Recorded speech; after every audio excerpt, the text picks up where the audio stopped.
Welcome to Physics Junction. In this video, I'll go over electrical charges and forces. Let me start with the definition of matter. So matter is defined as anything that occupies the space and has mass. Mostly the matter is made up of charged particles, so that may be positive or negative charged particles.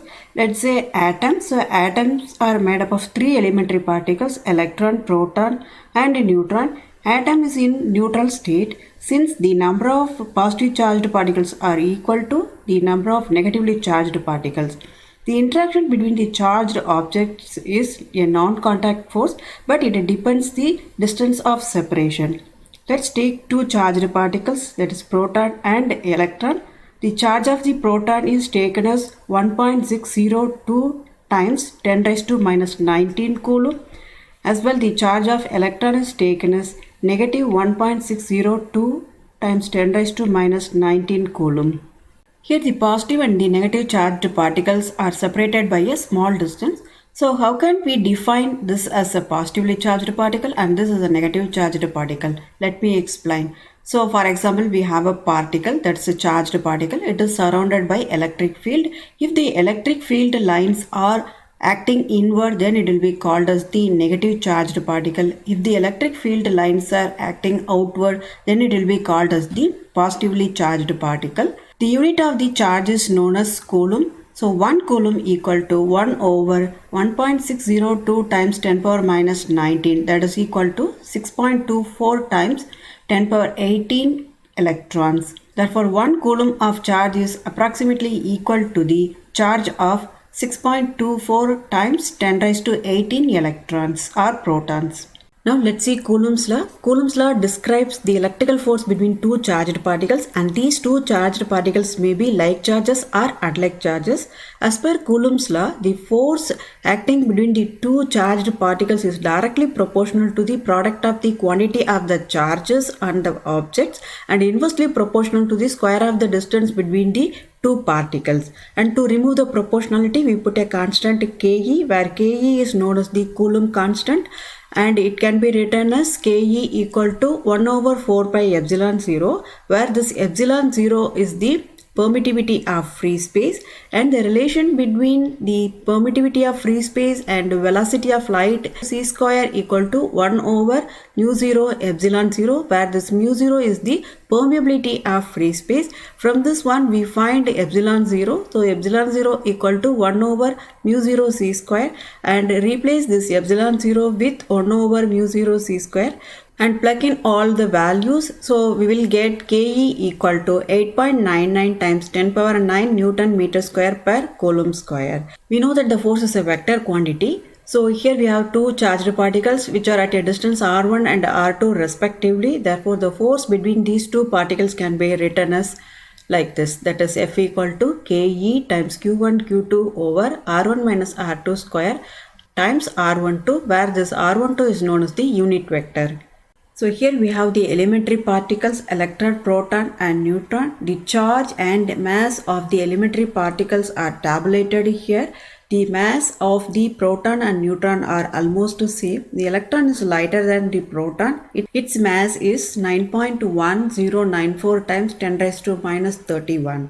So when two charges are like charges, the force is repulsive. So we have two charges Q1 and Q2. So the force on the charge 1 due to the influence of charge Q2 is taken as F21. As well, the force on the charge Q2 due to the influence of the charge Q1 is taken as F12. Here F12 is in the positive x direction and F21 is in the negative x direction. So they are equal in magnitude but opposite in nature, that is opposite in direction. You can write F21 equal to negative F12.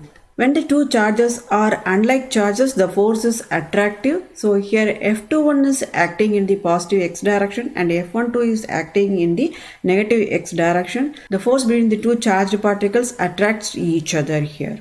Now let's see a problem. Consider a proton and an electron separated by a distance 5.29 times 10 raised to minus 11 meter. These particles are attracted to each other by both the force of gravity and Coulomb's law of force. Which of these has the larger magnitude? A. Gravitational force. B. Coulomb's law of force.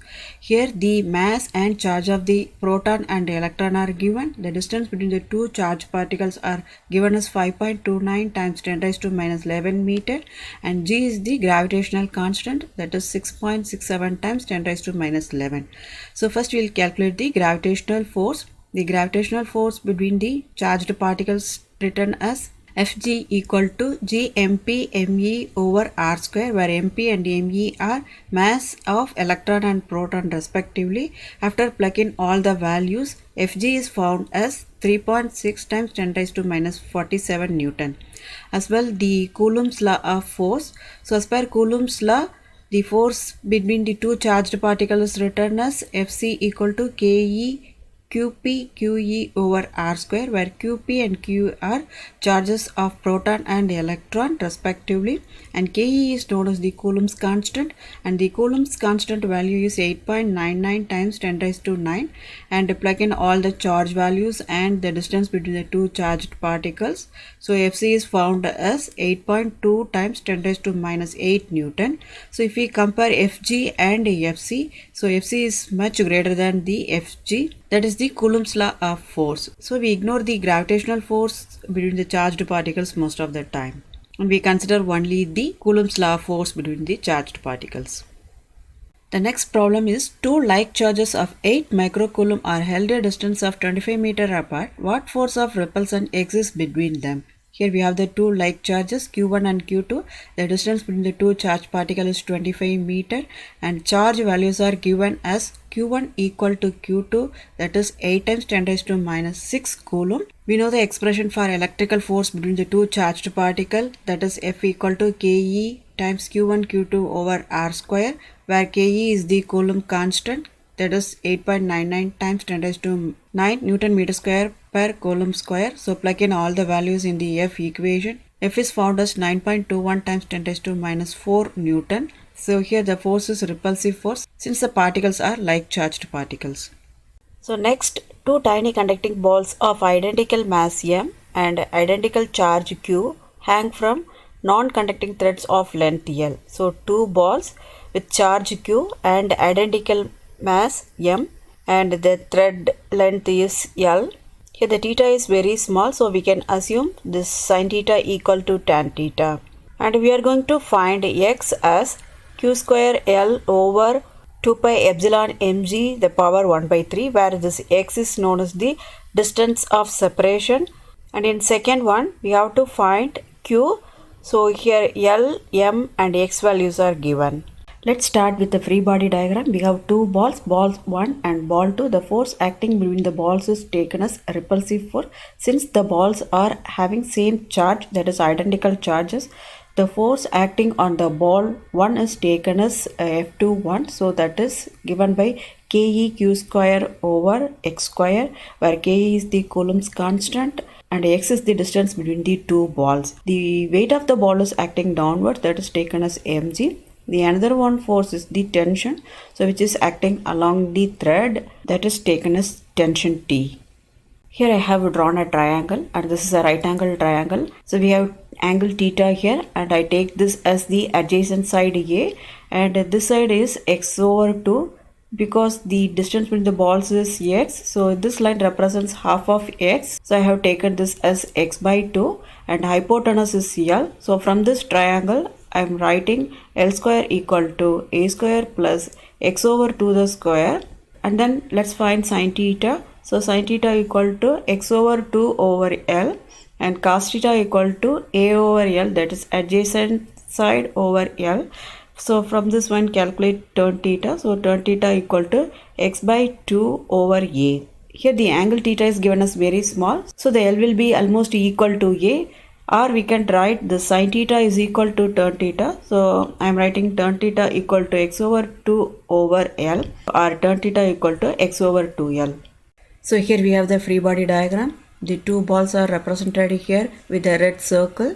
The forces acting on the ball 1 are taken as F21 mg and the tension T. This F21 can be written as Keq square over x square, And for the component tension T, we have written the x component and the y component. The y component is taken as t cos theta and the x component is taken as t sin theta. Therefore, t cos theta equal to mg and t sin theta equal to f21. f21 and t sin theta are acting along the x-axis. So from t sin theta and t cos theta, let's find tan theta. So tan theta equal to f21 over mg. Now multiply both sides with mg. So we'll get mg tan theta equal to f21. And f21 is replaced with this keq square over x square. Mg tan theta equal to keq square over x square. And we know the tan theta value. So the tan theta equal to x over 2l. Therefore mg times x over 2l equal to keq square over x square. Now multiply both sides with x square and simplify the terms. So we'll get x cube equal to 2keq square l over mg. We have x cube here. From this one find x, and ke value is taken as 1 over 4 pi epsilon 0. Now plug in ke value here, and then x is equal to q square l over 2 pi epsilon 0 mg the whole power 1 by 3. So now we are done the first part. So in the second part, length of the thread is given as 120 cm and mass of the ball is given as 10 gram and the distance between the balls is taken as 5 cm. So we have to find the charge q value. So we know the expression for x cube. So from this one find q square and then raise the power to 1 by 2 both sides. So we'll get q. Now we have the q expression and plug in all the values. Therefore, the charge q is found as 2.4 times 10 raised to minus 8 coulombs. So far we studied Coulomb's law for two charges. So now let's see Coulomb's law for multiple charges. Here we have taken 3 charges, 2 like charges and 1 unlike charge. The force acting on a point charge due to multiple charges given by the vector sum of all the individual forces acting on the charges. Therefore, the force between the two charges q1 and q2 is taken as F12. As well, the force between the charges q1 and q3 is taken as F13. Here F12 can be written as negative ke times q1 q2 over d1 square, where d1 is the distance between the two like charges. As well, F13 can be written as ke times q1 q3 over d1 plus d2 the whole square, where this d1 plus d2 is the distance between the particle q1 and q3. Therefore, the net force can be written as F1 equal to F12 plus F13.